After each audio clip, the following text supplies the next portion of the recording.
The sterile, antiseptic smell of the private suite at Manhattan's Presbyterian Hospital was supposed to be a memory by now.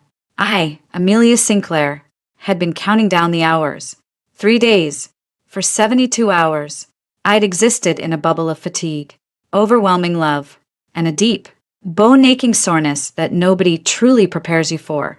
In my arms, swaddled in a cashmere blanket my mother had brought, was the reason for it all. Liam, my son, our son. His tiny face was peaceful in a way that made my heart clench. I glanced at the clock on the wall. For 15 p.m. Discharge paperwork should have been here by now. Tristan, my husband, was pacing near the window, his phone pressed to his ear. He wasn't wearing the sweats he'd promised he'd wear for the drive home. Instead, he was in a crisp, button-down shirt, the kind he reserved for important client dinners. I understand, he was saying into the phone, his voice a low, practiced murmur. Yes, of course. We appreciate you holding it. We'll be there by 7. Thank you, Jean-Pierre. He ended the call and turned to me, a brilliant, excited smile on his face. It was the smile that had charmed me across a crowded charity gala 2 years ago. Right now, it felt misplaced. That was the maitre d' at Le Bernardin, Tristan said, slipping the phone into his pocket, just confirming our reservation. He heard we had the baby and sent his congratulations. I shifted Liam carefully. Tristan, the doctor still hasn't come by. We need to get Liam home. I know, he said, waving a dismissive hand. But can you believe it? 3 months we waited for this reservation. 3 months. And Jean-Pierre himself is holding our table. My parents are already on their way into the city. They're so excited. A cold trickle of dread started in my chest. Your parents? I thought the plan was for you to drive us home. Together. Our first night as a family. My mom had a whole meal being sent over from Daniel. Tristan's smile tightened at the edges. Amelia, be reasonable. That's just reheated food. This is Le Bernardin. This is an experience. My parents have been looking forward to this for months. Your parents have? I felt my voice rise, and Liam stirred in his sleep. I lowered it to a harsh whisper. Tristan, I just pushed a human being out of my body. I haven't slept for more than 2 hours straight in 3 days. I want to go home. To our bed. With our son. He walked over and perched on the edge of my bed, putting a hand on my leg. It felt heavy, not comforting. Sweetheart, I know you're tired, but look, you and Liam are perfectly safe here. The hospital is the safest place you could be. I'll get you both settled in a car service, the best one, and I'll be home right after dinner. We'll celebrate properly then. A car service? I stared at him, disbelief washing over me. You're going to have me and our 3-day-old son take a taxi home while you take my car to a fancy dinner with your parents? The words hung in the air, ugly and sharp. Tristan's face hardened. The charming mask slipped, just for a second, and I saw the impatient man beneath. For God's sake, Amelia, don't be so dramatic. It's one dinner. It's not the end of the world. It's my car too. You know. Or have you forgotten that we're married? I haven't forgotten anything. I said, my voice trembling. I haven't forgotten that you promised. I haven't forgotten that this is supposed to be about us becoming a family. This is about family. He shot back, standing up. My parents are family too. They want to celebrate their grandson. And I want one damn night to feel normal again. To not be surrounded by hospital smells and talk of diaper changes. Is that too much to ask? After everything I've given up for this? The phrase hit me like a physical blow. Given up? What have you given up? Tristan? Plenty, he said, his voice rising now. 2. My freedom. My social life. I've had to work twice as hard to prove I'm not just Amelia Sinclair's husband. Do you have any idea what that's like? To have everyone assume your success is handed to you? I looked at him, truly looked at him. This man I'd loved. The man I'd chosen to be the father of my child. He was standing in a hospital room, complaining about his ego while I held our newborn son. The absurdity. The sheer cruelty of it stole my breath. Get out, I whispered, the fight draining out of me, replaced by a cold, hollow emptiness. He mistook my surrender for acquiescence. The charming smile returned. So, it's settled? I'll call for the car service. You'll be fine. I'll be back before you know it. He leaned over and kissed my forehead, a dry, perfunctory gesture. Then his eyes fell on the set of keys on the bedside table. The keys to the brand new Bentley Continental GT I'd bought myself as a push present. He scooped them up. I'll take this. Makes it easier to get my parents from their hotel. He jangled the keys. See? It's more practical. I couldn't speak. I just held Liam tighter, turning my face away from him. I heard the swish of his expensive jacket, the sound of the door opening and closing. Silence. The room, which had felt 2 small moments before, now felt vast and echoing.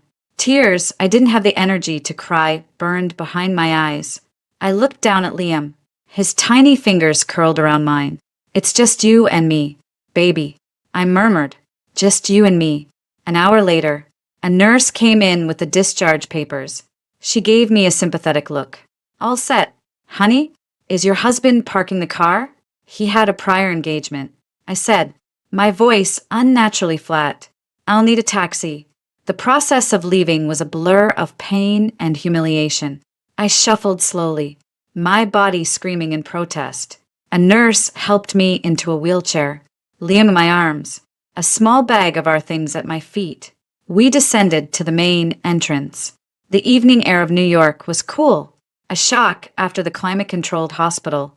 The doorman helped me into the back seat of a yellow cab that smelled of stale air freshener and old leather. I gave the driver the address to our building on Central Park West. As the cab pulled away from the curb, my phone buzzed. A photo from Tristan, a beautifully plated dish of scallops. The lights of the restaurant soft and glamorous in the background. The caption, wish you were here. The scallops are incredible. XO. A sob caught in my throat. I opened the Find My app on my phone. A little pulsing dot showed the location of my phone. Another dot, labeled Bentley, was stationary. I zoomed in on the map. There it was, right on West 51st Street, Lou Bernardine. I watched that dot for the entire agonizingly slow ride uptown, through the traffic-clogged streets. It never moved.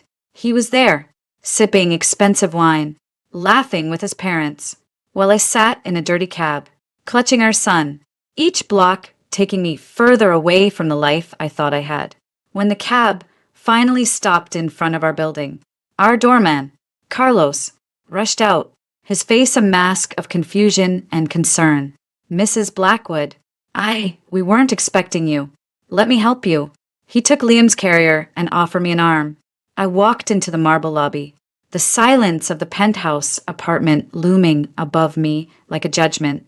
It was supposed to be a homecoming. It felt like a sentence. Carlos brought us upstairs. The apartment was spotless, dark, and utterly empty. I took Liam out of his carrier, sank onto the huge, cold leather sofa in the living room, and finally let the tears fall. They were silent tears, not of sadness, but of a fury so pure and cold it felt like ice in my veins. I looked at my phone. The dot was still at the restaurant. I thought of Tristan's words. After everything I've given up, I scrolled through my contacts, my thumb hovering over one name. Dad. I took a deep, shaky breath and pressed call. It rang twice. Amelia. My father's voice boomed, warm and familiar. How's my beautiful daughter and my new grandson? Are you home? Did everything go smoothly? The concern in his voice was my undoing.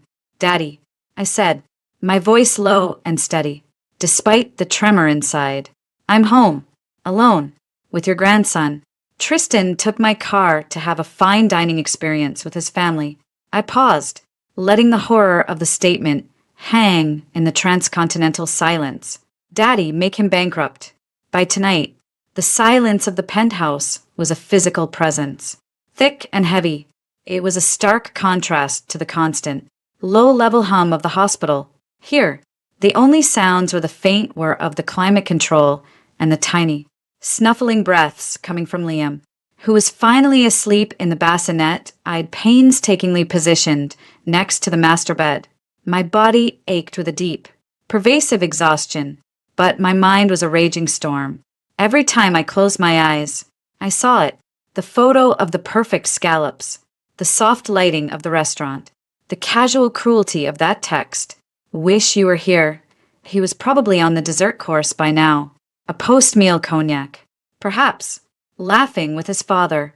While my mother's carefully prepared meal from Daniel sat uneaten in our sub-zero refrigerator, I pushed myself off the bed, wincing at the throb of stitches. I couldn't just lie here. The helplessness was suffocating. I walked a slow, shuffling gait that made me feel 80 years old into the vast, minimalist living room. The floor-to-ceiling windows offered a breathtaking, postcard perfect view of Central Park, now twinkling with lights. It was a view synonymous with success, with having made it. Right now, it felt like a beautifully framed picture of my own gilded cage. My phone buzzed on the coffee table. Another message from Tristan. This time, a selfie. He was grinning, a glass of amber liquid in his hand. His parents flanking him, their faces flushed with happiness. The message below read, "Mom and Dad say hi. Can't wait to see you and Liam. Almost done here. EXO." The hypocrisy was so vast, so absolute. It short-circuited something in my brain. The anger that had been simmering, cold and hard, suddenly boiled over. It wasn't just about tonight. It was about every offhand comment he'd made about my father's influence. Every time he'd referred to my company as my little tech startup, the way he'd insisted on being added to investment accounts, to feel more involved, the way he'd said, "You and your son in the hospital room." This wasn't a misunderstanding. This was the reveal. This was who Tristan Blackwood truly was. I picked up my phone, my hands trembling not with weakness, but with a focused, white-hot rage. I didn't call my best friend, Sophie. She would offer sympathy. And right now, sympathy would dilute the fury I needed to survive this. I needed action. I needed a scalpel, not a band-aid. I scrolled past her name, past my mother's, and found the number labeled Dad direct line. It was a number that bypassed all assistance, all buffers. It rang only on the phone he kept within arm's reach. 24 hours of the day. It was picked up on the second ring. Amelia. Robert Sinclair's voice was a familiar anchor, deep and steady, with the faintest trace of a Boston accent he'd never lost. He sounded wide awake, though it was past midnight in Gstaad, where he and my mother were staying. To what do I owe this pleasure? Shouldn't you be resting? How's my grandson? Let me see him. There was a rustle, and I knew he was fumbling to switch to a video call. Don't, Dad, I said, my voice surprisingly flat. Not video. The line went quiet for a beat.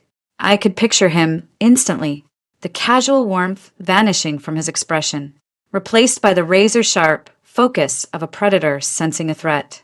That was my father. He could switch from doting grandfather to corporate titan in a nanosecond. Amelia. His tone was different now. All business. What's wrong? Are you hurt? Is the baby ill? Liam is fine. I'm physically fine. I took a sharp breath, the words lining up in my mind like soldiers. Daddy, I'm home, alone, with your grandson. Where is Tristan? The question was a demand. He was supposed to drive you home. I spoke with him this morning. Tristan, I said, the name tasting like ash in my mouth. Took my car, the new Bentley, to have a fine dining experience with his family at Le Bernardin. They had a reservation. The silence on the other end of the line was profound. I could almost hear the calculations whirring in his mind. He wasn't just processing a personal betrayal. He was assessing the strategic implications, the weaknesses exposed, the threats posed. When he spoke again, his voice was dangerously quiet. Explain. From the beginning. Leave nothing out. So I did. I told him everything. The way Tristan was dressed when I woke up. The phone call with the maitre d'. The argument word for word as I remembered it. I told him about Tristan saying, "After everything I've given up for this." I told him about the dismissive kiss, the jangle of my car keys. I described the humiliation of the taxi ride, the smell of the cab, the sympathetic look from the doorman. And I told him about the text messages, the glowing photo of the perfect evening happening in blissful ignorance of my world collapsing. I didn't cry. I delivered the report like a CEO delivering a quarterly summary to her most important board member. Cold, factual, and devastating. When I finished, there was another stretch of silence. Then, my father's voice, colder than I had ever heard it, even during the worst boardroom coups. "The car. Your name on the title? Solely?" "Yes. I signed the papers 2 weeks before I went into labor. It's my separate property." "Good. The apartment? Mine. The prenup is clear. He has no claim to assets I owned before the marriage. The bank accounts? The joint ones. He has full access. The primary checking. The brokerage account we opened together. How much is in there?" "Around 2 million in liquid assets," I said, the number coming to me instantly. I managed our day-to-day finances. Tristan managed his image. Right. I heard the sound of a pen scratching on paper. My father, in an age of digital everything, still trusted a legal pad for truly important matters. "Listen to me carefully. Amelia, you will not speak to Tristan again tonight. You will not answer his calls. You will not respond to his texts. Is that clear?" "Yes." "You will lock the door. Use the deadbolt and the chain. The building security is excellent, but you will take no chances." "Okay. I am calling Ben Carter. He and his team will be at your apartment within the hour. You will do exactly what Ben tells you to do. He speaks with my voice on this. Do you understand? Ben Carter, my father's personal attorney, the consigliere of the Sinclair Empire. He'd been my godfather first. If Ben was being deployed, the situation had been officially classified as war. I understand. This is what we are going to do." My father continued, his voice devoid of all emotion except a relentless, chilling purpose. "First, we secure you and Liam. That is priority one. Second, we secure your assets. All of them. We will freeze that boy out of every account, every credit line, every source of funds he has access to, by sunrise. Third, we begin the process of dismantling the life he thinks he's entitled to." He paused, and I heard him take a slow breath.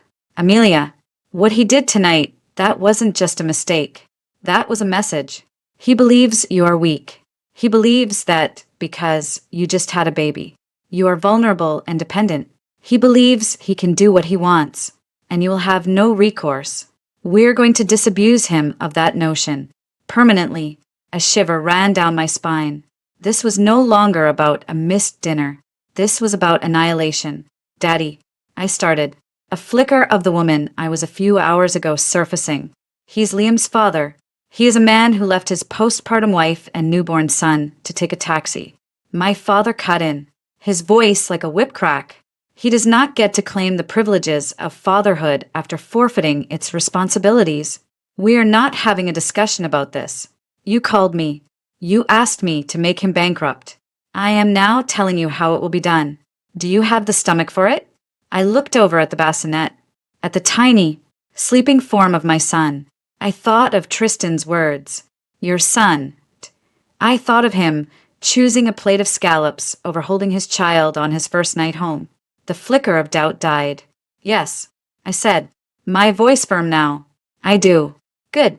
Now, put the phone down. Go hold your son. Ben will be there soon." The line went dead. I sat there in the silent, opulent apartment, the phone clutched in my hand. The storm in my mind had quieted, replaced by a terrifying clarity. The path ahead was dark and brutal, but for the first time since Tristan walked out of that hospital room, I knew exactly what I had to do. About 45 minutes later, the intercom by the door buzzed. I walked over, my body still aching, but my head held high. I pressed the button. "Yes? Amelia? It's Ben Carter. I'm here with the team." I looked at the video screen. Ben's familiar. grim face looked back at me. Behind him stood 3 other people, 2 men and a woman, all in severe, dark coats, carrying briefcases. They looked less like lawyers and more like a SWAT team. I took a deep breath and pressed the button to unlock the lobby door downstairs.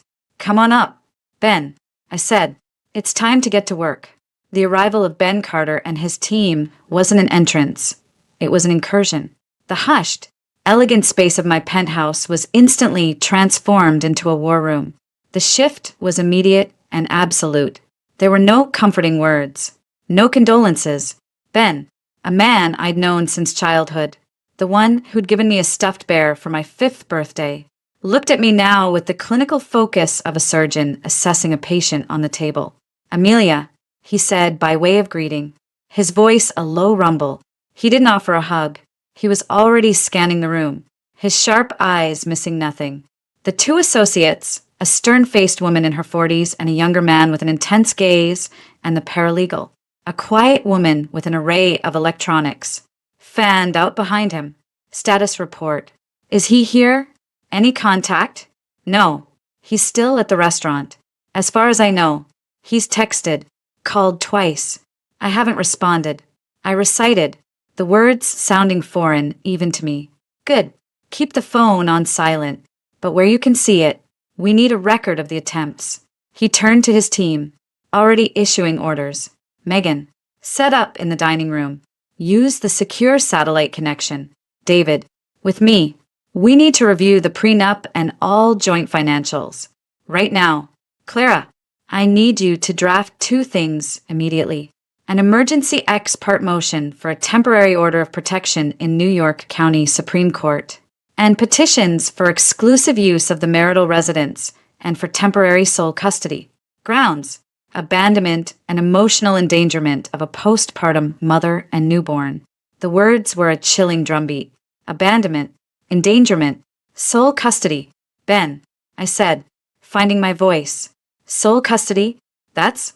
He turned to me, his expression not unkind, but utterly uncompromising. "Amelia, we start at the farthest possible point to anchor the negotiation. We ask for everything. The fact that he left you, medically vulnerable, with a 3-day-old infant. To take a joyride in your car to a 3-star meal is a gift. A judge will not look kindly on that. It establishes a pattern of reckless disregard. Now, the financials. Walk me through everything he has access to." For the next hour, I sat at my own kitchen island, which was now strewn with legal pads and laptops, and dissected my financial life under Ben's rapid-fire questioning. David, the associate, took furious notes. "The primary checking at Chase. His name is on it?" "Yes." "Savings?" "Same account." "Brokerage at Merrill?" "Joint." "He has trading authority." "Credit cards?" "The Black Card, the Amex Platinum." "Both are supplementary cards under my primary accounts." "Properties?" "The Hamptons house, in my name only." "The prenup is explicit." "Your company?" "EtherTech?" "Stock options?" "Board position?" "He has no shares." "No position."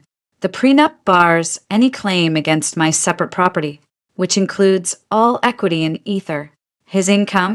His own accounts?" I hesitated. "He runs a consulting firm, Blackwood Strategies. I'm not entirely sure of the state of his accounts." He handled that separately. Ben and David exchanged a look. "We'll find out." Ben said grimly, "Megan, get on the horn to our contacts at Chase, Merrill, Amex, and Citibank. We're freezing all joint accounts and revoking all supplementary cards, effective immediately, citing suspected financial malfeasance and to preserve marital assets. Use the Sinclair Holdings legal department as the authority. I want it done before midnight." Megan was already typing, phone cradled on her shoulder. On it. "Ben, Judge Henderson's clerk is prepped on the protection order. We're first on the docket tomorrow morning at 8 a.m., given the circumstances, especially the newborn. The clerk thinks it's highly likely." My phone, face up on the counter, lit up. "Tristan." It vibrated softly, then again, and again. 3 calls in rapid succession. Then a flurry of text notifications popped up on the screen. Babe, you're not answering. Everything okay with Liam? The dinner was amazing. Mom and Dad say they can't wait to see you tomorrow. Heading home now. Should be there in 20. Did the car service get you home, all right? Amelia, pick up. Seriously, what's going on? Don't touch it, Ben said, his eyes on the screen. Let him talk to the void. The more he messages, the more he calls, the more it helps us establish harassment following the abandonment. David, screenshot every notification. Timestamp them. It was surreal. My husband's worried or now.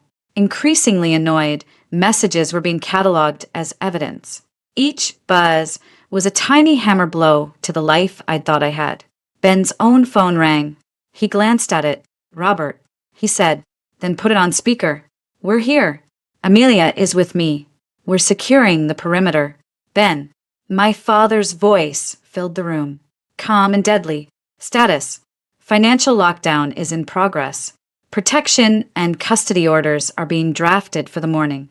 Physical security is in place. Amelia is following protocol. Good. I've made some calls of my own. Robert said. I could hear the sound of a fireplace in the background. He was in Gushtad, but the war room was there with him.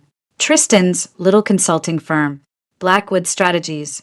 Its 2 largest clients are subsidiaries of Vanguard Partners and Bryson Capital. I knew those names. My father sat on the board of Vanguard. He'd played golf with the CEO of Bryson for 30 years. I've spoken to both CEOs. My father continued, his voice devoid of all warmth. They were distressed to hear about Tristan's personal conduct and its potential to reflect poorly on their brands. Given his role as a representative, both contracts are being terminated for convenience. Effective immediately. Email notifications will go out at 9 a.m. Eastern. I sucked in a breath.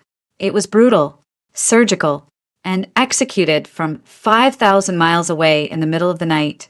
Furthermore, Robert went on, the lease on his office space in Midtown is held by a Sinclair Real Estate Trust. The property management company has been instructed to serve a notice of lease termination for violation of morality clauses. He'll have 30 days to vacate. Ben was nodding, a faint smile on his lips.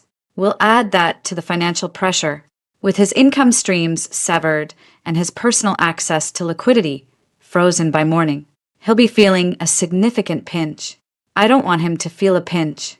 Ben, my father said, and the ice in his voice could have frozen the room. I want him to feel of ice. Tighten it. Amelia, are you listening? Yes, Daddy. This is the first move. He will panic. He will get angry. He will say things. Try things. You do not engage. You are a black hole. You give him nothing. Ben and his team are your voice, your shield. You look after my grandson. Let us handle the rest. Understood? Understood. The call ended. The silence that followed was charged. Ben looked at me. He's not playing. Amelia, you need to be ready for what comes next. Tristan isn't going to get a text about a frozen account and slink away. He's going to come here, and he's going to be furious, as if on cue. My phone buzzed again. Not a call this time. A text. I'm outside the building. My key fob isn't working. What the hell is going on? Amelia? Let me in. Now. Then. The intercom from the building lobby buzzed. A harsh, insistent sound. We all looked at the panel. Ben walked over to it. Don't speak. He instructed me. He pressed the button. Yes? Tristan's voice, crackling with static and fury, exploded into the room. Who is this? Where's Amelia? Amelia, open the goddamn door. The doorman won't let me up. And my fob is dead. What kind of game are you playing? Mr. Blackwood, Ben said, his voice a model of calm, professional neutrality. This is Benjamin Carter, of Carter, Thorne Associates, representing Amelia Sinclair. I'm advising you that you are not to attempt to gain access to this residence at this time. There was a stunned silence from the intercom, then a disbelieving, half-hysterical laugh. Carter? What? Ben. What are you? Put Amelia on the phone right now. This is insane. I'm afraid I cannot do that. Mr. Blackwood, you have been served via digital delivery to your phone and email with several legal documents, including a temporary order of protection requiring you to stay at least 500 feet away from Ms. Sinclair and the minor child, Liam Sinclair Blackwood, and granting her exclusive use of the marital residence. Any attempt to make contact or gain access will be a violation of a court order. I strongly suggest you review the documents and contact your own legal counsel. Another silence. This one was different, thicker, more dangerous. When Tristan's voice came back, it was lower, dripping with venom. You set me up. You and that bitch and her fucking father. You think you can lock me out of my own home? With my son? I'll have your law license. Carter, I'll burn it all down. Let me talk to my wife. Ben's voice didn't waver.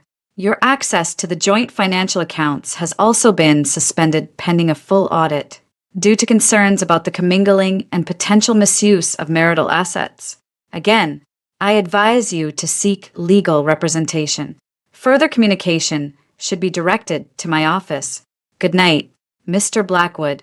Ben released the intercom button, cutting off the beginning of a stream of inarticulate shouts. The room was silent again, the echo of Tristan's rage seeming to hang in the air. My heart was hammering against my ribs. I'd never heard him sound like that, ever. My phone started ringing again. Tristan, then again, and again. Ben looked at David. Is the process server in position? David checked his phone. Yes, he's in the lobby. Hale, serve the hard copies the moment Mr. Blackwood turns away from the intercom. Ben nodded, then looked at me. His expression softened. Just a fraction. The first wave has landed. Amelia, he's on the outside now. It's going to get worse before it gets better. You need to sleep. Or try to. We'll be here. Clara will stay in the guest room. The rest of us will be right outside in the hallway. The building security has been fully briefed. He's not getting within 50 floors of you. I just nodded, numb. I walked back to the bedroom on unsteady legs. Liam was still sleeping, peacefully unaware of the siege happening just outside his door. I lay down on the bed, still in my clothes, and stared at the ceiling. The phone on the nightstand finally stopped ringing. A minute later, a single text came through. I didn't want to look, but I had to. The message was just 2 words, but they chilled me to my core. It wasn't a plea. It wasn't an apology. It was a declaration of war from a man who suddenly had nothing left to lose. You'll regret this. The silence after the intercom went dead was absolute, but it thrummed with a new kind of tension. The shockwave of Tristan's final, snarled threat, "You'll regret this," seemed to hang in the air-conditioned stillness of the penthouse. It wasn't just anger, it was a promise. Cold and stark. Ben Carter's face was grim as he turned from the intercom panel. Right on schedule. He muttered, more to himself than to anyone. He looked at me, his professional mask back in place, but his eyes held a glint of warning. The rage is predictable. The threat is not. We take it seriously. Clara, add that to the file. Document the exact time and the wording from the intercom and the text. David, notify building security that Mr. Blackwood's threats have escalated. Instruct them that under no circumstances is he to be granted access to the building, even the lobby, and any attempt at forced entry should result in an immediate call to 911 and the NYPD's Threat Management Unit. Cite the active order of protection and the presence of an infant. On it, David said, already typing on his phone. Amelia. Ben's voice brought me back from the edge of the cold dread that was seeping into my bones. The next phase begins now. While he's out there scrambling, we're in here digging. We need to know everything. Every password, every safe, every file, his laptop, his desktop, any personal papers he kept here. We're looking for leverage, for hidden assets, for anything that gives us a clearer picture of who we're really dealing with. I nodded, the numbness receding under a surge of adrenaline. Action was better than fear. His office, the den, The den was Tristan's sanctum, a masculine room of dark wood and leather, with a commanding view of the park. It had always felt more like a stage set than a real room, a place for him to play the successful mogul. Now, as we filed in, it felt like a crime scene. Ben's team moved with practiced efficiency. Clara, the paralegal, photographed the room from every angle before touching anything. David gloved up and went straight for the sleek, custom-built desktop computer. Megan focused on the filing cabinet, a modern, sleek thing that was, predictably, locked. Password for the computer? Ben asked. I don't know his. I admitted, a flush of shame heating my cheeks. We'd always respected each other's digital privacy, or so I'd thought. He never gave it to me. Not a problem, David said, pulling a small, alien-looking device from his briefcase and plugging it into the computer. We'll image the drive. Our forensic techs can crack it. But let's start with what we can access physically. The safe. There was a wall safe behind a framed abstract painting.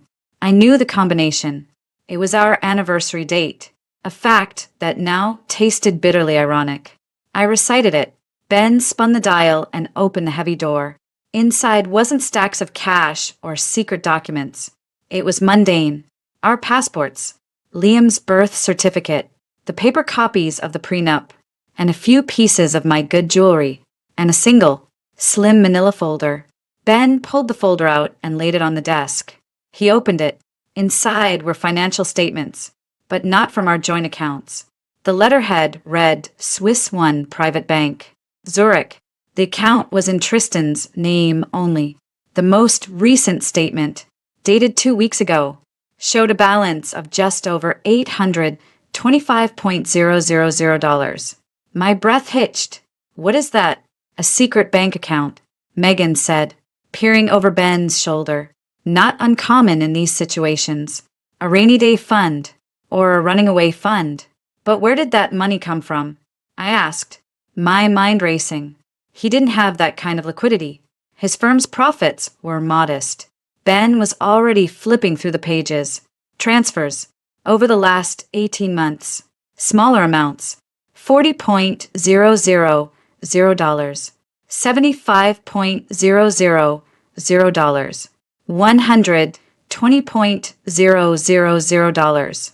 Sourced from, he traced a line with his finger, from the joint Merrill Lynch brokerage account, the one you said he had trading authority on.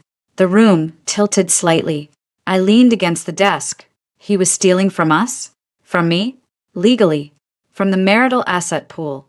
Ben corrected, but his voice was hard. He was moving funds, likely reporting the trades as losses to you while siphoning the capital into his own offshore account. Classic, clean, and a direct violation of the fiduciary duty he owed you within the marriage. This is good. Amelia, this is very good. This moves us from contentious separation to demonstrable financial fraud.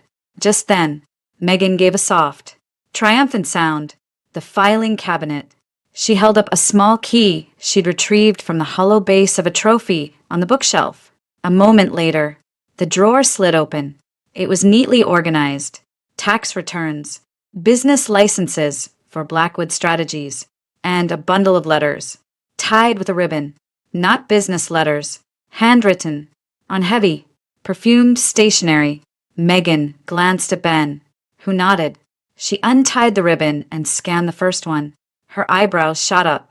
Amelia, you should see this. The letter was a flowery declaration of love and longing. Phrases like our time in Miami was magical and I can't wait until you're finally free-leapt off the page. It was signed, All My Love, S. A cold stone settled in my gut. Miami. Tristan had gone to a business development conference in Miami 4 months ago. He'd been gone for 5 days. There's more, Megan said quietly, handing me another. This one was typed, an email printout. The subject line was, Our future. It was from Tristan. The tone was shockingly familiar, intimate. The old man will never suspect. She's so wrapped up in the baby and her little company. By the time she realizes what's happening, we'll be long gone. and the Sinclair money will be ours to enjoy. Just be patient. My love, the final moves are in play. My hand was trembling so badly the paper rattled. The words blurred. The old MAN.MY father. She.me. Our money. A wave of nausea, sharp and acrid, rose in my throat. This wasn't just selfishness. This wasn't just a man having a midlife crisis over a plate of scallops. This was a calculated, long-term plan. A con. I had been a mark. Liam had been a what? A hostage? A prop? We need to identify S. Ben said, his voice cutting through the roaring in my ears. David, get our investigator on this. Check his phone records. We'll subpoena them. Credit card statements. Travel records for the last 2 years. I want to know who she is, where she lives, everything. I stumbled out of the den, needing air, needing to be away from the physical proof of my own monumental stupidity. I ended up in the nursery, clutching the edge of Liam's crib. He slept on, his perfect face serene. I had brought this predator into his life. I had given him a son to use as a pawn. My phone buzzed. It was Sophie, my best friend, my co-founder at Ether Tech, the one person, besides my family, who had never liked Tristan. I stared at her name, guilt and a desperate need for solace warring within me. I answered, Amelia? Oh my God, are you okay? I just heard. Ben Carter's paralegal called my assistant to verify your whereabouts for some legal filing? What the hell is going on? Where's Tristan? I've been calling you all night. Her voice, full of genuine panic and concern, was the final crack in the dam. A choked sob escaped me. Soph, he left me. At the hospital, he took my car and went to dinner with his parents. I had to take a cab home with Liam. There was a beat of stunned silence on the other end. Then, you have got to be fucking kidding me. That spineless, narcissistic piece of, I'll kill him. Where is he? I swear to God. Amelia, he's not here. I interrupted, wiping my face with a savage hand. Ben Carter is, and a team of lawyers, and Sophie. It's worse. So much worse. He's been stealing money. He has a secret bank account, and there are letters from a woman. He was planning to leave me. He was planning to take the money and leave. The other end of the line was silent for so long I thought the call had dropped. Amelia. Sophie's voice was low, deadly serious. Listen to me. I need to tell you something. I should have told you months ago. At the baby shower, I saw him in the hallway outside the bathrooms. He was on his phone. He thought he was alone. He was saying, don't worry. Once the baby is here and the inheritance is secured, we can speed this up. She's so trusting. It's almost pathetic. I thought I must have misheard. Or he was talking about a business deal. I didn't want to upset you. Not when you were so pregnant and so happy. I convinced myself I was paranoid. Oh, Amelia, I am so sorry. Her words were another knife twist. Pathetic, the inheritance. My father's money. It all clicked into place with a sickening finality. The prenup protected my premarital assets, but not future inheritances. With a child, his position, his claim, it would have been stronger. This was always about the money, the life, the Sinclair name. I was just the vehicle. It's not your fault.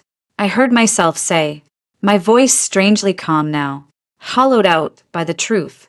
It's mine. I didn't want to see it. Don't you dare. Sophie shot back. Fierce.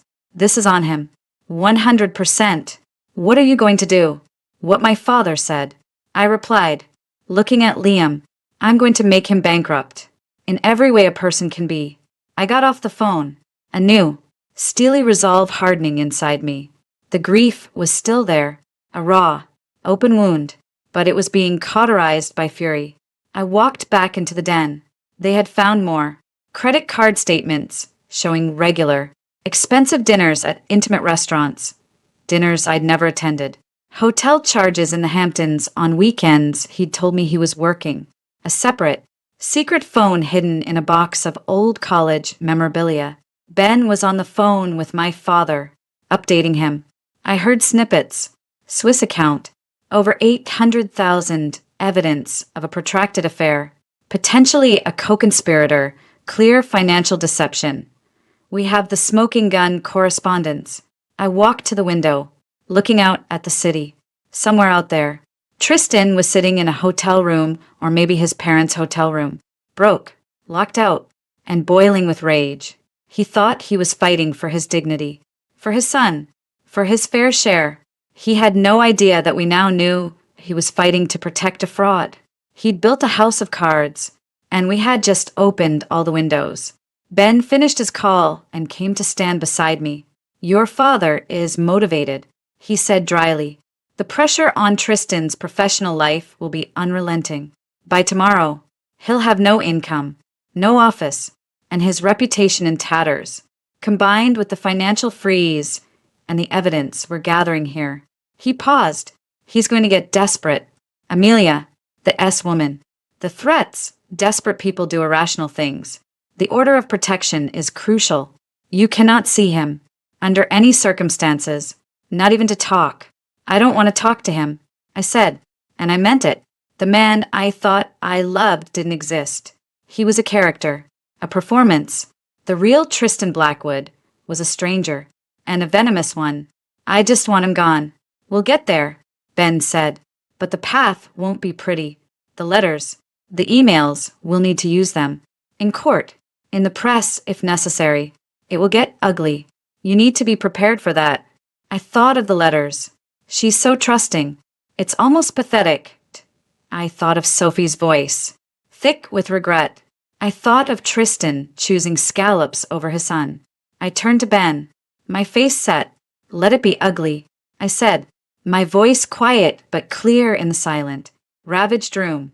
"He started this war. I'm going to finish it, and I'm not going to leave him a single card to stand on." The 3 days following the night of the legal blitz were a study in controlled chaos. My apartment remained both a fortress and a command center. Ben, or one of his associates, was always present, a constant, grim-faced reminder of the war being waged. Liam was my only anchor to something resembling normalcy, his feeding schedule. His tiny, demanding cries, the overwhelming animal need to care for him were the only things that could momentarily pierce the fog of anger and strategic planning. The external world began to react. My father's opening moves were devastatingly effective. The news about Tristan's consulting firm losing its 2 primary clients and its office lease was too juicy to stay quiet in the insular world of New York business. The Wall Street Journal ran a small, brutal piece in its Heard on the Street column. Blackwood strategies left out in the cold.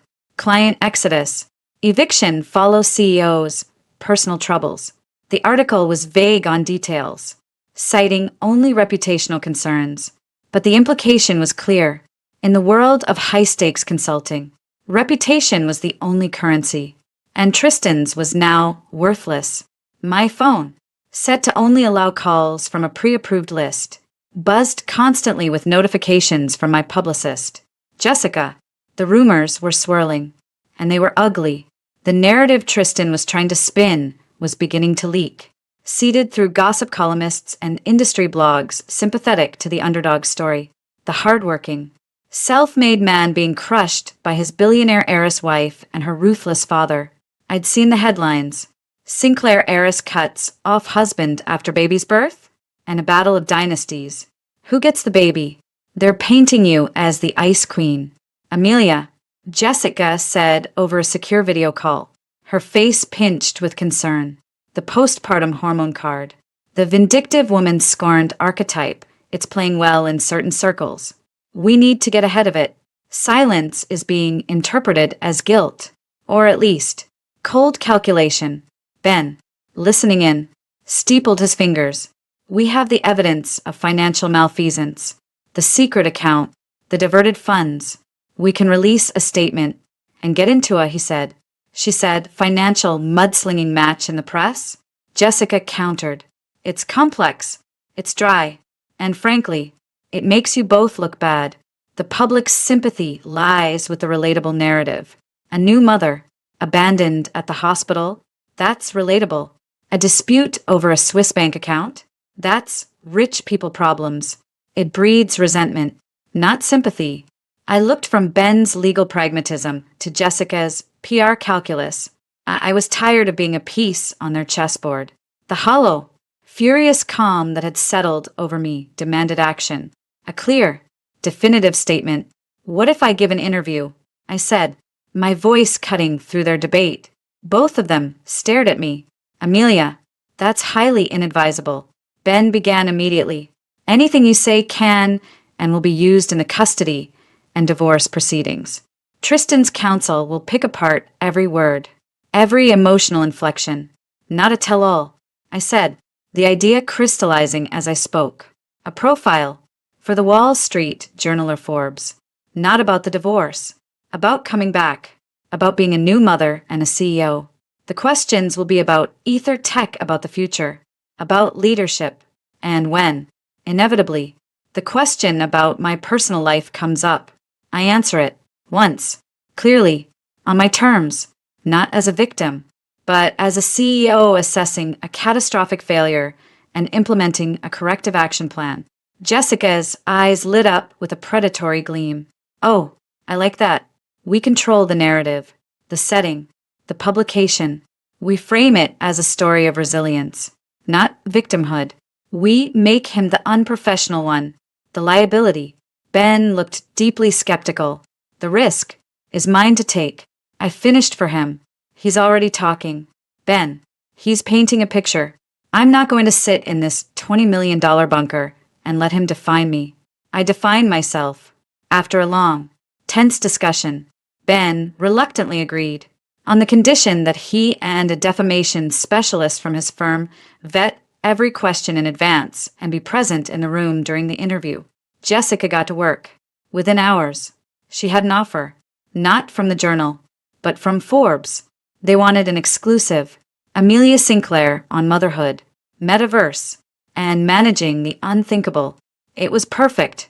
2 days later, the Forbes journalist, a sharp-eyed woman named Anya Petrova, arrived at my apartment with a photographer. We'd staged the setting carefully, not in the cold, modern living room, but in the sun-drenched nursery. I was dressed not in power suits, but in expensive, soft cashmere, a new mother, but one of undeniable means and taste. Liam, mercifully asleep, was in my arms, a silent, powerful prop. The interview began as these things do, soft, focused on ether tech, on the future of immersive technology, on being a female founder in a male-dominated space. I spoke about our latest funding, our vision. I was calm, measured, the picture of a competent leader. Anya was good, drawing me out, making me seem relatable even while discussing billion-dollar market projections. Then, an hour in, she leaned forward slightly, her voice softening. Amelia, our readers, and frankly, the world, have seen the headlines. Your personal life has become very public, very suddenly. Would you be willing to speak to that? How do you balance this profound personal transition with the very public challenges you're facing? I took a deliberate breath, looking down at Liam's sleeping face, then back at Anya, my gaze steady. Ben, seated in a corner far from the camera's sight line, gave an almost imperceptible nod.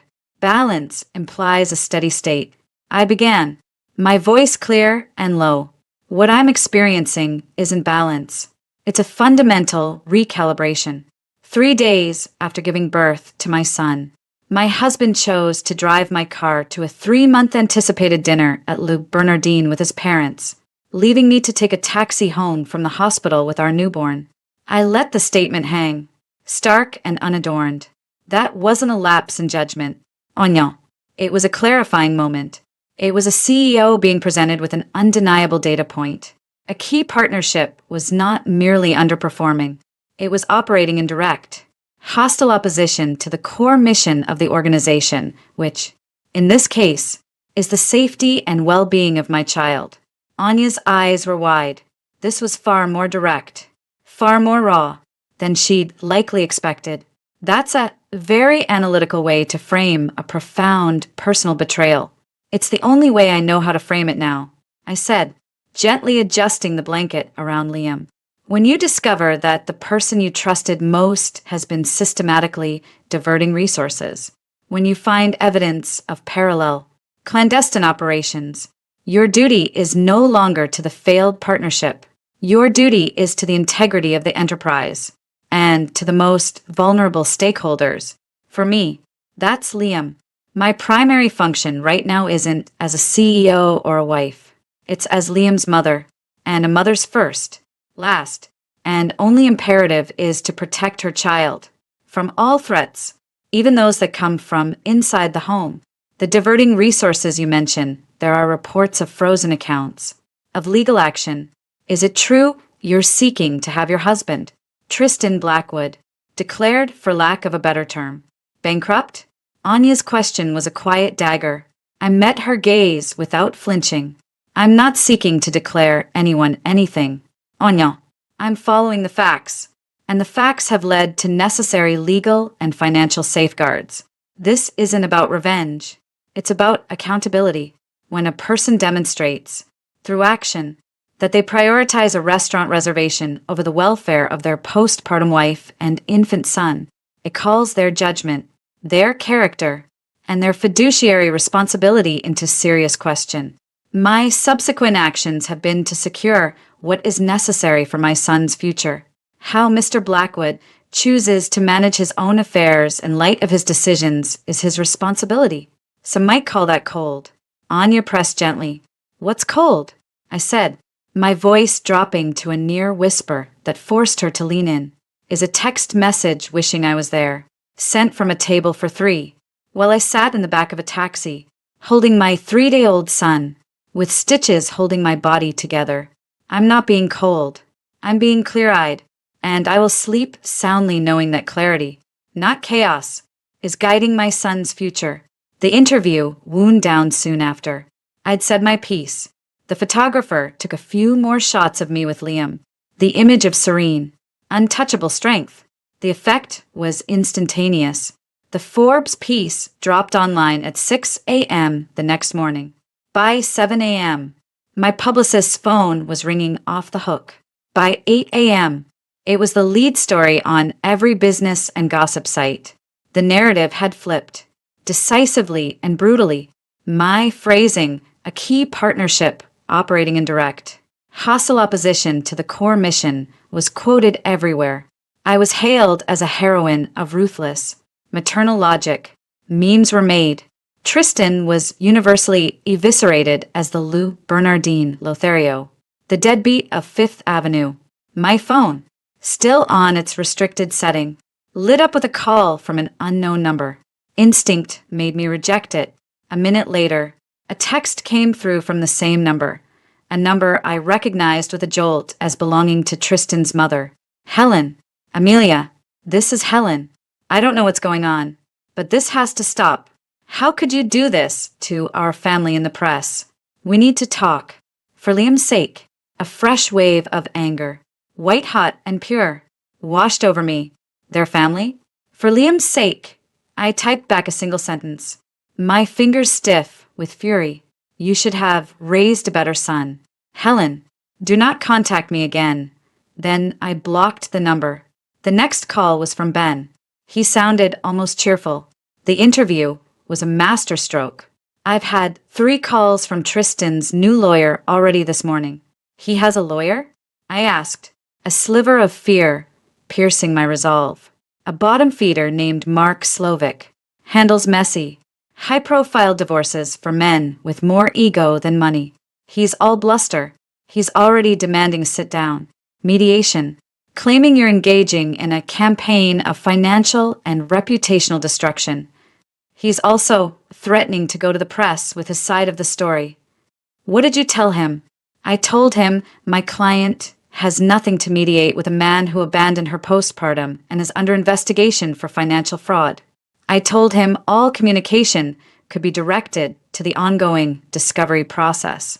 And I told him that if his client so much as breathes in your direction, we'll be seeking a full restraining order and filing criminal harassment charges. Ben paused. He didn't like that. he said, and I quote, "My client is prepared to fight dirty if that's how she wants it." A chill went down my spine. What does that mean? It means, Ben said, his voice losing its brief cheer, that Slovik is the kind of lawyer who specializes in dragging everything through the mud. He'll attack your character, your parenting, your mental state. He'll try to use the press against you. The Forbes piece was a brilliant preemptive strike. But the war isn't over. He's going to look for weak spots. And Amelia, he's going to find one. What weak spot? I demanded, my mind racing. The secret account was his. The affair was his. Ben's sigh was heavy over the line. You're a new mother. You've just been through a massive trauma. You're the daughter of one of the most powerful, and some would say ruthless, men in the country. Slovik will try to paint you as unstable, as a puppet of your father, as someone unfit for sole custody, using your wealth and privilege as a weapon to alienate a loving father. He'll argue that Tristan's mistake was just that, a single mistake, blown out of proportion by a vindictive wife and her overbearing father. The idea was so monstrous, so perfectly twisted, that it stole my breath. He left me at the hospital. I whispered, the words a broken record of truth in my head. And he'll say he arranged for a car service, that it was a misunderstanding, that you were hormonal and overreacted, and that you and your father have used that moment to launch a disproportionate, cruel attack to cut him out of his son's life and ruin him forever. Ben's voice was grim. It's a narrative, Amelia, a false one, but a compelling one to some. We have the facts, but in court and in the press, narratives can be as powerful as facts. The next move is his, and with a lawyer like Slovik, it's going to be ugly. Be ready. I ended the call and walked to the window. The city glittered below. Indifferent. I had fired the most powerful shot I had, and it had landed perfectly. But Ben was right. I'd just shown my strength. Now, Tristan, backed into a corner, broke and desperate, with a lawyer who fought in the gutter, was going to look for any way to strike back. The calm, controlled CEO I'd portrayed in the interview was about to be tested in ways I couldn't yet imagine. The facade of civility was about to shatter completely. The fallout from the Forbes article was a tsunami of public opinion, and it had washed Tristan's reputation out to sea, leaving nothing but wreckage. For 3 days, a strange, tense quiet settled over my life. The legal machinery ground on, but the public spectacle had momentarily exhausted itself. I was Amelia the Unbreakable, the CEO mother who had turned betrayal into a masterclass in crisis management. My Instagram followers skyrocketed. Supportive emails flooded Ether's PR department. It felt like victory. The silence from Tristan's camp was the most unnerving part. Ben warned me it was the calm before the storm. Slovik is a brawler, he said, reviewing motions in my living room turned war room. He doesn't fight in the courtroom, he fights in the alley behind it. The quiet means he's digging. It means he's looking for a rock to throw. The first rock came not through legal channels, but in the dead of night. It was 2:17 a.m. Liam had just been fed and was drifting back to sleep. My phone, on the nightstand, lit up with an email notification. The sender was an anonymous, encrypted address. The subject line was empty. The body contained only a link to a private, password-protected file-sharing service, and a 4-digit code. A cold finger of dread traced my spine. I knew, with a certainty that made my stomach clench, that it was from Tristan. This was his style now, clandestine, threatening. I shouldn't open it. Every rational part of my brain, every instruction from Ben, screamed at me to ignore it, to forward it to the digital forensics team. But a darker, more visceral curiosity, mixed with a need to face whatever he was throwing at me, took over. I entered the code. A video file began to play. The footage was grainy, clearly shot on a phone, and shaky. It was a scene from a party, my 30th birthday party, over a year ago, at a rooftop bar in Soho. The camera panned across laughing faces, then zoomed in on me. I was holding a champagne flute, my head thrown back in laughter. I looked radiant, happy. Then, the camera caught me stumbling, just slightly, against a tall, handsome man, Alex Roston, a venture capitalist who'd been an early investor in Ether. He caught my elbow, steadying me. We shared a smile. It lasted 2 seconds. In the context of the joyous, crowded party, it was nothing, but the video had been edited. It looped that 2-second moment 3 times in slow motion. Then it cut to another clip. From months later, Alex and I leaving the Ether offices together, deep in conversation, taken from a long lens. We were walking to a waiting car, a town car I used for work meetings. The video ended. Then, text appeared on the screen. White letters against a black background. A loving wife? A devoted mother? Or a hypocrite who can't keep her hands off her investors? How long has it been going on? Amelia? Was our son even mine? I have so much more. Let's talk. Or the world sees it all. Tea. The room swam. Nausea. Hot and immediate. Rose in my throat. It was a lie. A grotesque, malicious lie. He'd taken a handful of innocent, utterly explainable moments and spun them into a narrative of infidelity, of paternity fraud. It was the oldest, dirtiest play in the book, designed to inflict maximum damage and seed doubt. Was our son, even mine, the cruelty of it, aimed not just at me, but at Liam, at the core truth of his existence, stole the air from my lungs. I didn't forward the email. I called Ben at 2:30 in the morning. He answered on the first ring, his voice alert. Amelia? What's wrong? He sent me a video. I said, my voice a thin, strained wire. I described it. I read the text. Ben's response was a blistering curse. That's Slovik's signature. Sling enough mud. Some of it will stick. It's a preemptive strike. He's trying to rattle you, to get you to make a mistake, or to force a settlement where he gets something before he reveals this evidence. Do not respond. Do not acknowledge it. Send me the link and the code now. We'll have it analyzed. We'll get a subpoena for his digital records and prove he fabricated it. Ben, he's questioning Liam's paternity. I whispered, the horror of it finally breaking through my shock. And we will have him strung up for it. Ben snarled, a rare loss of composure. We'll demand a paternity test immediately. We'll shove the results down his throat in open court. But Amelia, listen to me. This is what desperate looks like. This is a man with no facts, no money, and no leverage trying to create some. He's going lower than I anticipated. You cannot engage. You must be a wall. I tried to be a wall, but the rocks kept coming. Over the next 48 hours, the anonymous emails continued. Blurred photos of me having lunch with my divorce lawyer captioned, plotting your next move with your attack dog. Old, out-of-context quotes from college friends given to tabloids about my wild streak and ruthless ambition. A package arrived at my father's office containing printouts of my emails with Alex Roston about funding rounds, completely professional, but highlighted in yellow to look suspicious. The pressure was a constant, squeezing vice. I jumped at every notification.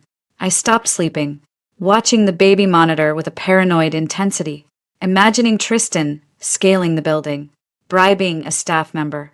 The Amelia, the unbreakable persona I'd projected in the Forbes interview, felt like a brittle shell, cracking under the sustained, unseen assault. Ben arrived one afternoon, his face grimmer than usual. He wasn't alone.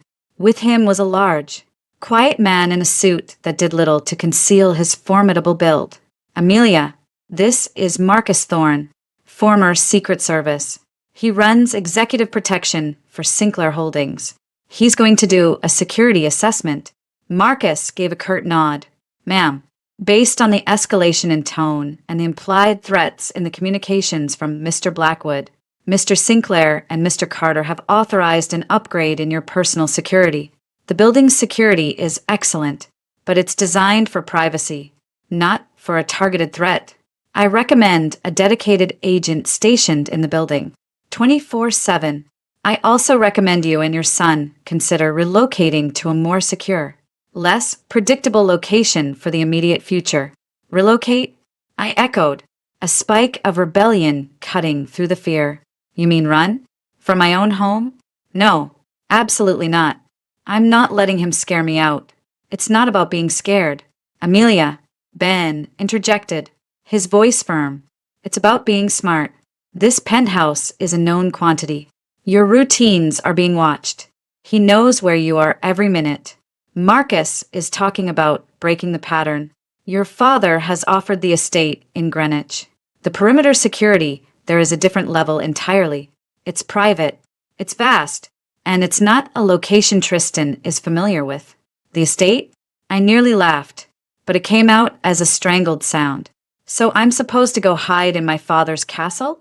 That's exactly the narrative Tristan's lawyer is trying to build. That I'm a puppet, that I'm not capable, that I need Daddy to hide me away. It makes me look weak. It makes me look unstable. It makes you look alive. Ben's voice rose, a sharp crack in the quiet room. Amelia, look at the emails. The man is unhinged.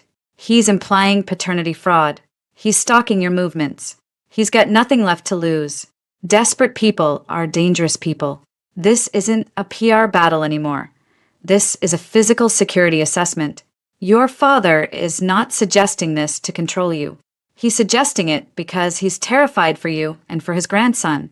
The raw fear in Ben's eyes, usually so carefully masked, hit me harder than any of Tristan's threats.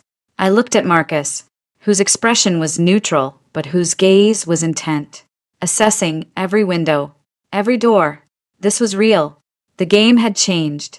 I need to think, I said, my defiance crumbling into a wave of crushing fatigue. Later that evening, after Marcus had completed his assessment and posted a discreet but unmistakable guard in the hallway, my phone rang. It was my mother, Eleanor. I almost didn't answer. I couldn't bear another lecture, another dose of practical, ruthless Sinclair logic. But I answered. Hi, Mom. Amelia. Darling.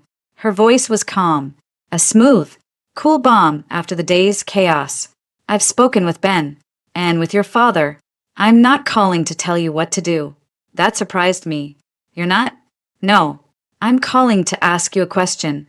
What is your primary objective right now? Not as Robert Sinclair's daughter, not as the CEO of Ether, as Liam's mother. What is the one, non-negotiable thing?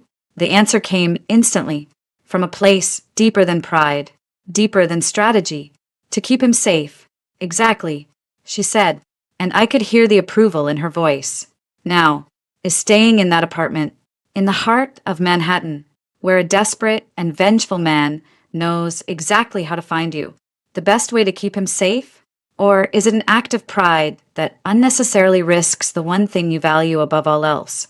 Her words, delivered not as an order, but as a Socratic challenge, sliced through my resistance. She wasn't questioning my strength. She was questioning my strategy.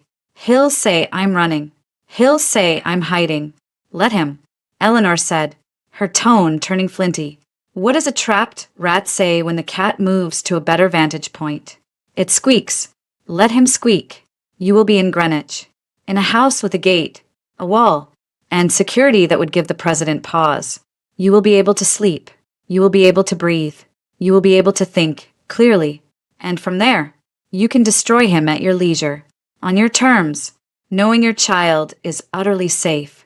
That, my dear, is not weakness. That is the ultimate power move. It's choosing the battlefield. I was silent, absorbing it. She was right. My insistence on staying was about proving a point to Tristan, to the world, to myself. But proving a point was a luxury I couldn't afford. Liam's safety wasn't. Okay, I whispered, the fight going out of me. Okay, we'll come to Greenwich.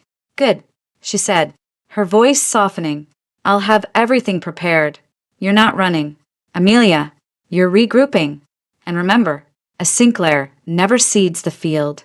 We merely reposition for a more advantageous attack. The move was executed with military precision, under cover of darkness. With Marcus and a second agent, we left the penthouse, Liam and I were in one armored SUV. A decoy car left later. The Greenwich estate was a sprawling compound behind high stone walls. It felt like both a sanctuary and a gilded prison. For 2 days, I slept. The deep, dreamless sleep of the utterly exhausted. The constant, gnawing fear of a threat at the door receded. I began to think, to plan, not just react. Then, the final rock was hurled. It was a bright Tuesday morning. My new, secure phone rang. It was Jessica, my publicist. Her voice was tight, controlled, but I could hear the panic beneath. Amelia, sit down. I just got a call from Chad Wiley at the National Inquisitor. My blood ran cold. The Inquisitor was the bottom feeder of tabloids, famous for alien autopsies and celebrity sex tapes. He says he's been contacted by a reliable source. He strongly implied it was Tristan. Through Slovak, they're preparing a story, a massive, career-ending expose. He's offering us a right of reply, but it's a shakedown. He wants our side to make it juicier, or he'll run with what he has. What does he have? My mouth was dry. He says he has proof of your long-term affair with Alex Roston. He claims to have evidence of financial malfeasance at EtherTech that you and your father covered up. And Jessica took a shaky breath. And he says he has a source who will testify that you have a history of mental instability, that you were hospitalized in college for a breakdown, that this entire thing is a vindictive campaign driven by a pathological need for control, and that you're an unfit mother. The world dropped out from under me. The first 2 allegations were lies, easily disproven with time, but the last one, it was a twisted, malignant seed of truth. I had been hospitalized sophomore year at Yale, not for a breakdown, for severe pneumonia that turned into sepsis. I'd been in the ICU for a week. It was a physical illness, but the records could be muddied, the narrative twisted. Unfit mother, the 2 most devastating words in the English language. Weaponized. Jessica, I said, my voice miraculously steady. Tell Chad Wiley to print whatever he wants. We have no comment. Amelia, if they run with this, let them. I said, a cold, clear fury finally crystallizing inside me, burning away the last of the fear. Tristan had just shown me his final card. It was a lie, wrapped in a half-truth, designed to be the most damaging thing he could think of. He wasn't fighting for money or even for Liam anymore. He was fighting to erase me, to destroy me so completely that no one would ever believe a word I said. I ended the call and walked to the window of the estate's library, looking out over the manicured grounds, the high walls, the armed guards at the gate. He thought he was throwing rocks at a glass house. He didn't realize he was throwing them at a fortress, and I was done just standing behind the walls. I picked up the phone and called Ben. He's playing his hand. He's going to the Inquisitor with a story about an affair, corporate fraud, and my mental health. Ben was silent for a long moment. The bastard. He finally breathed. Okay, this is the gutter. This is where we expected him to go. We have the paternity test results. Conclusive. Of course. We have all of Alex Roston's sworn affidavits and travel records. We have your full medical records from Yale. We can bury him in facts. But once the story hits, even if we debunk it, the stain, I don't want to just debunk it. Ben, I said, my voice like ice. I want to annihilate it. And I know how. Get me everything you have on Mark Slovic. Not the professional stuff, the dirt. And get me everything your investigators have found on S. It's time we stopped playing defense. He wants to talk about secrets? Let's talk about his. I hung up, my heart pounding not with fear, but with a cold, focused anticipation. Tristan had stared into the abyss of his own ruin and decided to try and pull me in with him. Fine. He'd just made a fatal mistake. He'd shown me the depth of the hole he was in. And now, I was going to give him the final push. The National Inquisitor article hit the internet on a Thursday morning, and for a few hours, the digital world held its breath. The headline was exactly the gutter-level masterpiece I'd expected. Heir as hell. Inside Amelia Sinclair's secret affair. Corporate cover UPS, mental meltdown. The byline was Chad Wiley.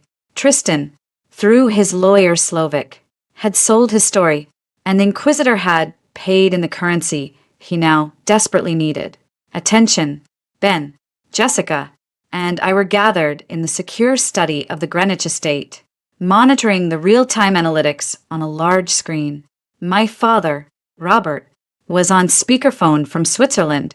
The piece is live, Jessica announced, her voice tense. They're leading with affair with Alex Roston. They have the grainy video stills. They quote an anonymous close friend of Blackwood's saying the marriage was a sham for public consumption and that you were emotionally distant and obsessed with work.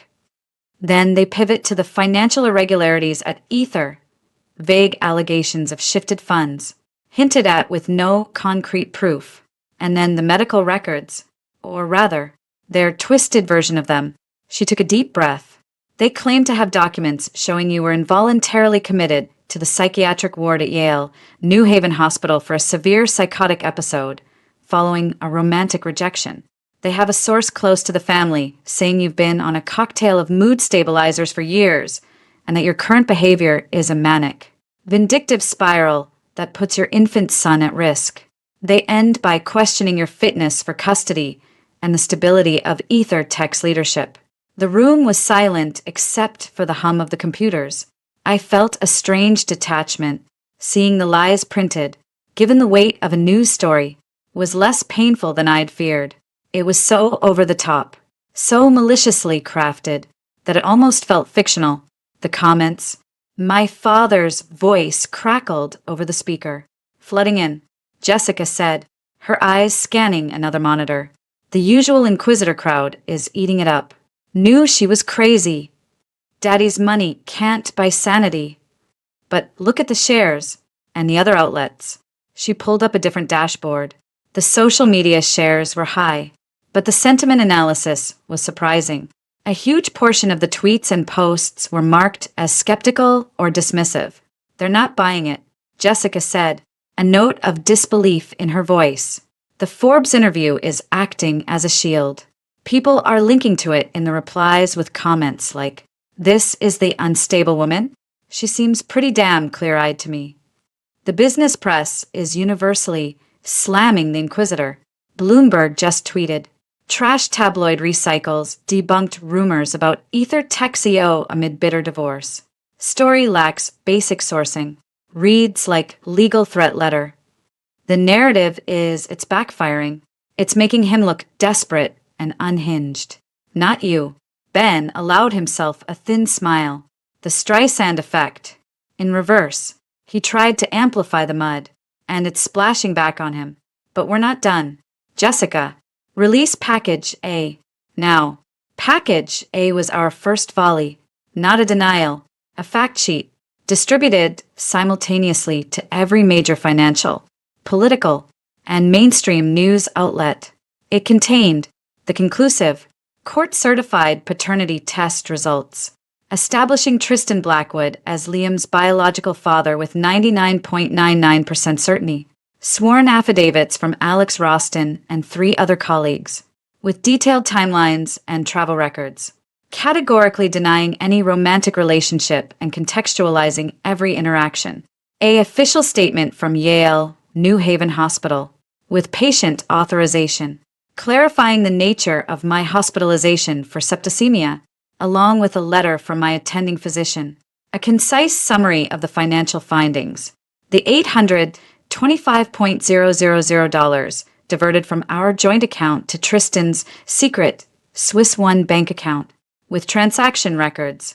It was dry, factual, and devastating. It didn't argue with the Inquisitor. It simply presented an immovable wall of truth and let the trashy tabloid story crash against it. Within an hour, the tide had turned decisively. Headlines now read, Sinclair Camp releases bombshell docs, debunks tabloid smear and paternity test. Bank records contradict Blackwood's claims. Tristan wasn't just a liar now. He was a liar who had stolen almost $1 million from his wife. My phone rang, a blocked number. I knew who it was. I looked at Ben. He nodded, his expression grim. Keep it short. Record it. I answered, putting it on speaker. Hello. Tristan's voice was a raw, ragged thing, stripped of all its former charm. It was the voice of a man who had just seen his last, desperate gamble come up empty. You unbelievable bitch. The words were slurred, thick with rage and what might have been tears. You set this all up. You and your father. You planned this from the start. I planned for you to steal from me. Tristan, I asked, my voice calm. I planned for you to have an affair? I planned for you to leave me at the hospital? It was just money. He screamed. Our money. And Sasha, that was nothing. A distraction. You were never there. Amelia, you were always with the baby. Or with your spreadsheets. Or on a call with Daddy. Hearing the name, Sasha. So that was S. It meant nothing to me. You signed a prenuptial agreement. I said, each word a drop of ice. You agreed it was my money. And as for your distraction, I hope she was worth it. Because she's about to become very famous. What? The fury in his voice was suddenly tinged with fear. You went to the tabloids. Tristan, you open that door. You don't get to complain about who walks through it. Your secrets aren't secrets anymore. I paused. The judge will see the paternity results tomorrow, and the bank records, and the evidence of your affair. You have nothing. I have my son. He roared. You had a son. I corrected him quietly. And you chose Lou Bernardine. You chose Sasha. You chose to steal.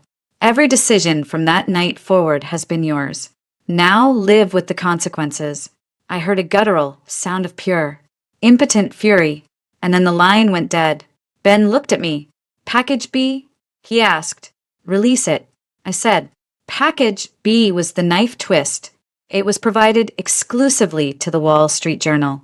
It contained the full, unredacted correspondence between Tristan and Sasha, full name, Sasha Petrova, a freelance interior designer he'd met at a Hamptons gallery opening.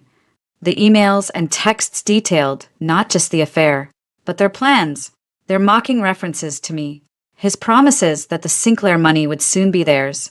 It included his boasts about the Swiss account.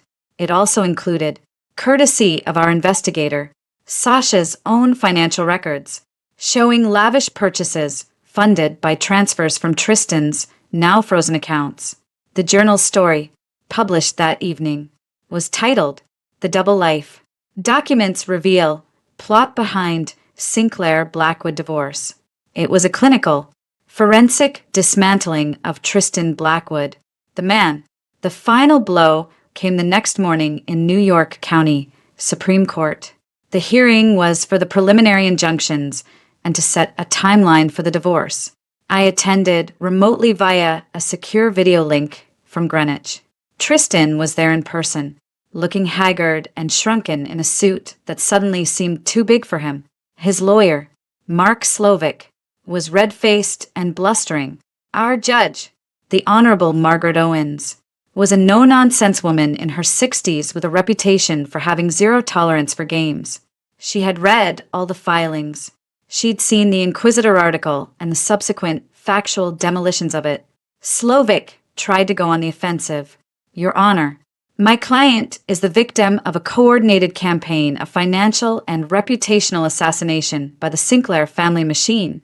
The so-called secret account was for a joint business venture. The communications with Ms. Petrova are being taken out of context. This is about a powerful family trying to crush an ordinary man and separate him from his newborn son. Judge Owens peered over her glasses. Mr. Slovic, I have before me a paternity test confirming your client is the father. I see no attempt to separate him on that basis. I also have detailed financial records showing a systematic transfer of $825,000 from a marital asset account to a solely held offshore account, joint business venture or not. Failing to disclose this to his spouse is a serious breach. Furthermore, I have read the correspondence with Ms. Petrova. The context appears abundantly clear to me. It speaks to intent, to a disregard for the marital partnership that began well before the night in question. She turned her gaze to the camera, to me. Ms. Sinclair, you are seeking exclusive use of the marital residence, temporary sole legal and physical custody, and a continuation of the asset freeze. Yes, Your Honor, Ben, speaking for me, responded, given the evidence of financial concealment, the evidence of an ongoing extramarital relationship involving discussions of misappropriating marital assets, and most critically, the respondent's decision to leave the petitioner, who is in an acutely vulnerable postpartum state, without secure transport. I find a clear pattern of conduct that demonstrates poor judgment and a potential threat to the stability and welfare of the infant child. Tristan made a choked sound. Slovic stood. Your Honor, sit down. Mr. Slovic. Judge Owens's voice was like a door slamming. I am granting Ms. Sinclair's requests in full. Mr. Blackwood will have supervised visitation, to be arranged through a court-appointed professional, once per week for 2 hours. All financial restrictions will remain in place pending a full forensic accounting. The divorce will proceed on an expedited schedule. I am also, on my own motion, ordering Mr. Blackwood to undergo a complete psychological evaluation before any petition for expanded visitation will be considered. She fixed Tristan with a look that could have frozen fire. Mr. Blackwood, the court is profoundly unimpressed with your conduct. You have a mountain to climb if you wish this court to see you as anything other than a liability in your son's life. This hearing is adjourned. The screen went blank. In the quiet study, the only sound was the distant cry of a gull. It was over. The legal structure of my victory was now in place. Sole custody, the apartment, the money frozen, his name, his reputation, in tatters. My phone buzzed. Another blocked number. A text. The last. Desperate spasm of the dying snake. You think you've won. You haven't. I have nothing now. Nothing. Which means I have nothing left to lose. Remember that. I showed it to Ben. He read it, his face hardening. That's a direct threat. We're adding it to the file for the permanent restraining order. And Marcus is doubling the detail here. He's right about one thing. Amelia, a man with nothing to lose is the most dangerous kind. The legal battle is won. The personal one may just be beginning. I looked out at the serene, protected grounds. The fortress was secure. The enemy was broken, bankrupt in every way that mattered. But as I read that text again, a cold certainty settled in my gut. Tristan Blackwood wasn't going to slink away into obscurity. He was going to try to burn what was left of his life down, and he'd want to take us with him. The victory felt complete, but the war, I knew, wasn't truly over. 3 months. The world moved on. The scandal of the Luke Bernardine Lothario was replaced by newer, fresher outrages. The legal machinery continued to grind, but the outcome was a foregone conclusion. The divorce was finalized in a quiet, procedural hearing. The terms were the ones Judge Owens had set in stone. I retained sole legal and physical custody of Liam. Tristan received supervised visitation every other Sunday at a family services center under the watchful eye of a court-appointed monitor. The financial settlement was a brutal reflection of the prenuptial agreement and his misconduct. He walked away with nothing that wasn't incontrovertibly his before the marriage, which was a leased BMW and about $20,000 in a personal checking account we hadn't found. The $825,000 was returned to the marital estate, minus his legal fees. He was ordered to pay nominal child support, an amount he could barely afford. Mark Slovic had dropped him as a client weeks ago, his bill unpaid. Tristan Blackwood was, for all intents and purposes, a ghost. I had moved back to the penthouse. The fortress of Greenwich had served its purpose, but it was my father's fortress. The city, with all its chaotic energy, was mine. The apartment felt different now, lighter. The ghost of the man who had paced by the window was gone, exorcised by new furniture, fresh paint in the den, and the pervasive, joyful clutter of a growing baby. Liam was my constant, my anchor, my reason. His first smile, a gummy, deliberate thing aimed at me, had felt like a cosmic pardon. My return to Ether Tech was not a comeback, it was a coronation. The board, once nervously eyeing the headlines, now saw a CEO whose personal brand of ruthless resilience had oddly boosted the company's profile. Our stock, after a brief dip during the Inquisitor nonsense, had soared. Sinclair Steel, the financial blogs called it. I leaned into it. I held my first all-hands meeting via video link. Liam on my hip. I'm back, I said, my voice clear through the company-wide stream. And I see the incredible work you've all done holding the line. You've proven Ether isn't about one person. It's about an idea. And that idea is more powerful than any headline. Now, let's get to work. We have a metaverse to build. The roar of applause from a dozen offices worldwide was a tangible thing. I wasn't just their leader. I was their avatar of survival. Yet, the victory felt compartmentalized. The legal win was complete. The professional standing was secure. But the personal landscape was scorched earth.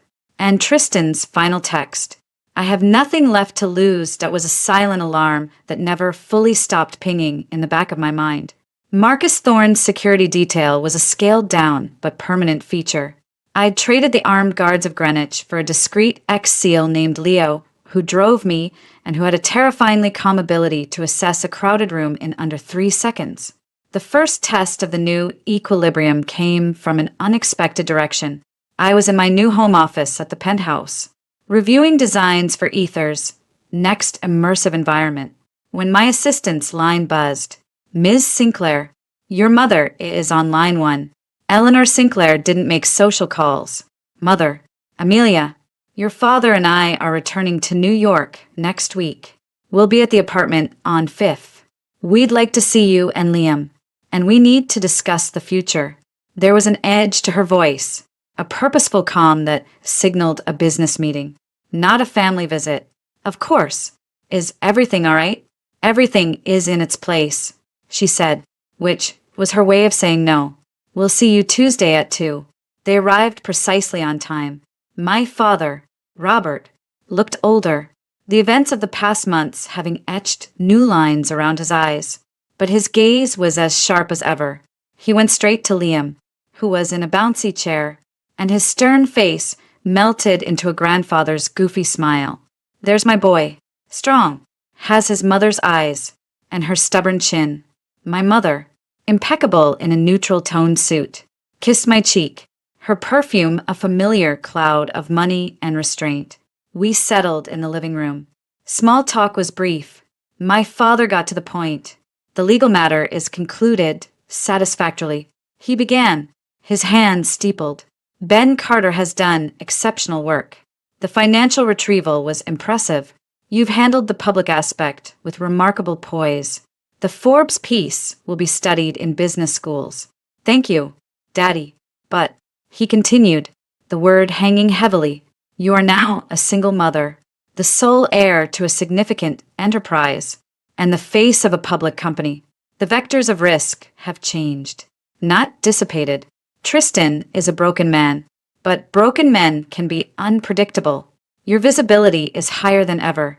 The Sinclair name is both a shield and a target. I felt a flicker of the old rebellion. I'm aware. I have security. The building is secure. The custody order is ironclad. I'm not talking about physical security. Amelia, my father said, his voice dropping. I'm talking about legacy, continuity. You've proven you can withstand an attack. Now you must build something that endures beyond any one person's capacity to withstand. That includes mine. I frowned. What are you saying? Eleanor leaned forward. Your father is considering stepping down as CEO of Sinclair Holdings within the next 18 months. The board's succession plan has always pointed to you, but the timeline was flexible. Recent events have clarified things. For the empire to remain stable, the line of succession must be unambiguous and strong. Your position, personally and professionally, must be unassailable. The weight of what they were saying settled on me. It wasn't just about running Ether Tech, the company I'd built. It was about the vast, sprawling, multi-continental empire that was Sinclair Holdings. The real estate, the venture capital arm, the media holdings, the philanthropic foundations, the crown I had never been sure I wanted. You're saying my divorce, this whole nightmare, was a stress test? And I passed. So now I get the keys to the kingdom? I couldn't keep the bitterness out of my voice. No, my father said sharply. It was a tragedy, a betrayal that should never have happened. I failed you by not seeing that man for what he was. The admission, raw and quiet, stunned me. He never admitted failure, but in navigating it, you revealed a core of steel I knew was there, but had never seen so clearly forged. Running Ether is creative. Running Sinclair Holdings is custodial. It's about preservation, growth, and stewardship for the next generation. He looked at Liam, who was chewing on a rubber giraffe. For him, it's not a reward. Amelia, it's a duty, and I need to know if you're ready to accept it. The room was silent. The hum of the city was a distant whisper. I thought of the years I'd spent trying to step out of the Sinclair shadow, building Ether to prove I was more than just an heiress. And now, the shadow was offering to consume me, not to diminish me, but to be worn as a mantle. I need to think, I said finally. Ether is my life's work. It's me, and it can remain so. My mother said gently, you can run both. Others have. It will require a different kind of strength. Not the strength to fight a battle, but the strength to manage a perpetual campaign. We believe you have it, but the decision must be yours. After they left, the apartment felt larger, emptier. Their offer was a new kind of gilded cage, but of my own making. Power, instead of protection. It was terrifying, and deeply, undeniably seductive. The following day, I had lunch with Sophie at a quiet, members-only club. It was our first real social outing since the birth. She hugged me fiercely, then held me at arm's length. Look at you, CEO, supermom, and destroyer of worlds. How does it feel? We ordered, and I told her about my parents' visit, about the offer. Sophie listened, her expression turning serious. Whoa, the big chair. You know what that means, right? Endless board meetings, shareholder lawsuits, political fundraising dinners, and your face on the cover of Forbes every other month for a completely different, much more boring reason. I laughed. Thanks for the pep talk. I'm serious. Ames, Ether is your baby. In every way. It's wild. It's creative. It's the future. Sinclair Holdings is the empire. It's maintaining the past to fund the future. Which one sets your soul on fire at 3 a.m.? Both, I admitted, surprising myself. But in different ways. Ether is the idea. Sinclair is the foundation that could make that idea global, pervasive. It's a tool, a massive, complicated, often morally ambiguous tool, but a tool I could learn to wield. Sophie grinned. There she is. Not Amelia Sinclair, heir. Not Amelia Blackwood, victim. Amelia Sinclair, the woman who takes the biggest hammer she can find and builds what she wants. She grew sober. Just promise me one thing. However you do it for you and Liam. Not for your dad's legacy. Not to prove a point to the ghost of Tristan. For you. Her words echoed in my head for days. For you. I realized that was the heart of it. The entire journey, from the hospital taxi to this moment, had been about reclaiming my agency, my narrative, myself. Saying yes to Sinclair Holdings couldn't be an act of obligation. It had to be an act of choice. My choice. The decision crystallized a week later. I was in my Ether office, looking over the plans for the Liam Sinclair Foundation, the philanthropic arm I was establishing to support postpartum mental health and economic mobility for single mothers. The paperwork was on my desk. It was a tangible good, a positive legacy born from the pain. My intercom buzzed. Ms. Sinclair, a Detective Alvarez and a Detective Chin from the NYPD Financial Crimes Division are here. They say they have a warrant and need to speak with you regarding Tristan Blackwood. A Mr. Ben Carter is on his way up as well.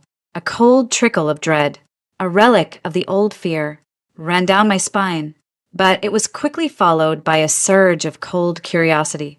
What now? Send them in. Please. The detectives were polite but solemn. Ben arrived, breathless, just behind them. My client will not answer questions without me present, he stated immediately. That's fine, counselor.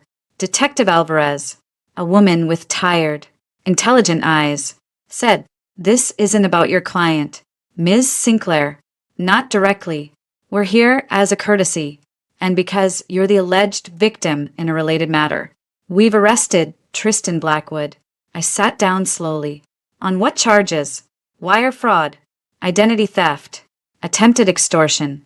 Detective Chin said, after his financial situation deteriorated, he became involved with a rather sophisticated phishing scam operation. He used his residual knowledge of your personal information, your father's holdings, and even the details of your friends and colleagues to target them with fraudulent investment schemes. He also attempted to blackmail several former business associates with fabricated information. Mimicking the strategy he tried with you and the tabloids. He was caught in a sting operation set up by one of his intended targets, who was working with us. The irony was so profound it was almost poetic. The man who had tried to con me had graduated to conning strangers, and he'd been terrible at it. The ultimate, final failure. He's in custody now, Alvarez continued. Given the charges and his lack of resources, bail will be set prohibitively high, if it's granted at all. He's looking at significant prison time. We may need a statement from you regarding the prior attempts at extortion to establish pattern, but that can be scheduled through Mr. Carter. After they left, Ben let out a long breath. Well, that's that. The self-destruction is complete. He won't be a threat to anyone for a very long time. The supervised visitations will, of course, be suspended indefinitely. I walked to the window, looking out at the city. There was no triumph, only a vast, hollow finality. The monster wasn't slain in a dramatic battle. He'd tripped and fallen into a hole he'd dug himself. The last, faint echo of his threat was gone, silenced by the cold mechanics of the law he'd never believed would touch him. That evening, back at the penthouse, I fed Liam his bedtime bottle. He stared up at me with his wide, innocent eyes. Trust absolute, the last of the fear, the lingering tension that had lived in my shoulders for months, finally seeped away. The war was over, truly over. I picked up the phone and called my father. Daddy, Amelia, Ben told me. It's finished. It is. I paused, choosing my words with the same clarity I'd used in the Forbes interview about Sinclair Holdings. I'll do it, but on two conditions. I could hear the smile in his voice. Name them. First, we merge the succession with a new initiative. I want the Sinclair Foundation and my Liam Foundation to be at the core of the holding company's public identity. We're not just building wealth. We're building a legacy of tangible good. It's not a sidebar. It's the headline. A bold strategy. Risky. In some quarters. I like it. And the second condition? You don't step down in 18 months. You become chairman emeritus. I become CEO, but you stay on the board. As an advisor, my advisor, I'll run it, but I won't do it without your counsel. Not because I'm not capable, but because I respect what you built. And I won't pretend I can learn it all overnight. The silence on the other end was long and profound. When he spoke, his voice was thick with an emotion I rarely heard. Pride, you have a deal. Amelia, you'll have my counsel for as long as you want it, but it will be your company, your empire. After the call, I put Liam to bed. I then went to my desk and signed the founding documents for the Liam Sinclair Foundation. I wrote a personal check for the first $5 million. Not from a trust, not from a corporate account. From me. 6 months later, the first annual Future Foundations Gala was held at the Metropolitan Museum of Art. It was a fusion of Silicon Valley, Wall Street, and old-world philanthropy. I stood at the podium, in a gown that was both elegant and severe. Liam, now a cheerful, babbling presence with his nanny in a nearby suite. The room glittered with wealth and power. My parents watched from the front table. My father's nod, a barely perceptible sign of approval. I looked out at the sea of faces, some supportive, some skeptical, all curious about the woman who had survived a scandal to command the room. I didn't need notes. "Thank you for being here tonight," I began, my voice amplified and steady in the hushed hall. "We're here to talk about the future, not the speculative future of virtual worlds, which my other company deals in, but the tangible future of real lives, specifically, the lives of mothers and children who stand at a crossroads, often through no fault of their own." I spoke about the isolation, the economic terror, the silent struggles. I didn't mention my own story, but it hung in the air, a ghost everyone recognized.